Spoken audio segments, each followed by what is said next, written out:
Ladies and gentlemen, welcome back to another tier list. This time we're taking a look at all ranged DPS classes in Dragonflight patch 10.0.7 for rated battlegrounds specifically.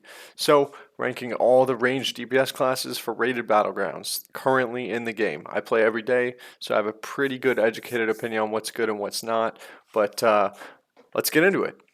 Okay, so starting off with the C tier, we have Shadow Priest. This is the completely unplayable, throw it in the garbage can class, and unfortunately it's my class, it's my main, and I feel like it's absolutely useless. Every other class brings much more to the table in terms of kill damage, kill pressure, just overall damage. It really does feel like a wet noodle class right now. They kind of took away our damage, and that's pretty much all I have to say. There's nothing that I hit, like, I can call targets, but it's so ineffective leading a group and calling targets because I'm not actually killing anything. So it's like, you may as well play a healer if you're a priest. Shadow is not looking too hot at the moment. So let's go ahead and move on to B tier. B tier is what I usually consider the lowest of the playable classes. So we have Fire Mage, Arcane Mage, and Devastation Evoker. I think if any of these were to move up, it would probably be the Devastation Evoker due to the movement speed that it brings. Evokers just have that jump, hover, all that fun stuff so they can move around the map super quick. So because they can move around quickly, it might move up to A tier, but B tier is usually the lowest of what I consider the viable classes that you can take and still win if there's a really good player on it. But I don't recommend it. I usually recommend S and A tier classes, but B, if you have a friend that plays a B tier class, you can make it work. So, yeah, rounding out the B tier, Fire and Arcane Mage. I think Frost is just a little bit better. So, yeah, we're going to go left to right in terms of importance here. So, next we have the BM Hunter and the Demonology Warlock. I do know that these are, there's nerfs, little nerfs coming to at least the BM Hunter and I think Warlocks as well on March 28th. So, even without those, I think they in arena these would be S tier, but because in RBGs there's so much going on, I always had this thing where I think pet classes that have rely on pets, so like the demonic tyrant with the warlock here, and of course the pets of the beast mastery. I think, like I said, in arena they're really good, but in an RBG I just find it really hard to rely on pets. However, I will say these are two very good base sitting classes as well because of those pets. So Demonology Warlock and BM Hunter, very good right now.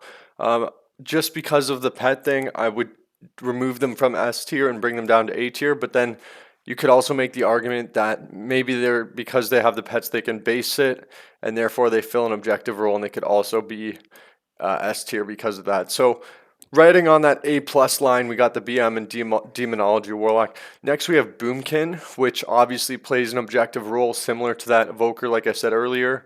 The Boomkin is able to stealth, which is a huge advantage in RBGs. It has the dash movement speed ability as well, and of course, it brings decent damage. So if this player plays Guardian Druid and Boomkin, it could easily move up to S tier value for a team if he has that Guardian off spec and he plays Boomy. But in terms of overall damage, what it brings to the team, I think Boomy's riding on that A plus line as well. Next, straight A, I would say Ellie Shaman, just good damage, doesn't really fill an objective role. That's why it's not just A, not A plus. But I think Ellie Shaman is pretty good damage, and for that reason, I'm leaving it at A tier. Next, we have the Frost Mage. Frost Mage is, I think, still probably the best mage spec. This could change. Maybe Fire could switch with Frost.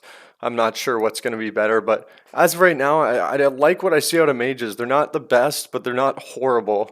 They're certainly better than Shadow Priest. So I gotta leave the Frost Mage as like maybe A minus on this list.